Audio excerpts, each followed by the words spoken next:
Ma germana no escriu versos i no crec que ara tot d'una es posi a escriure versos.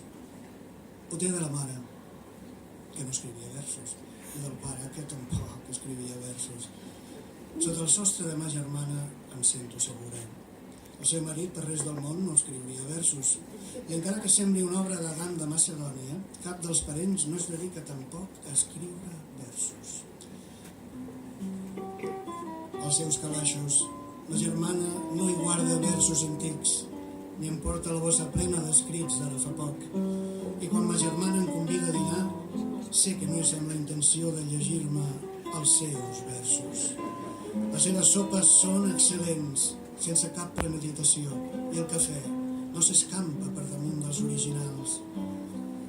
En moltes famílies no hi ha ningú que escrigui versos, però si n'hi ha, rarament és una sola persona.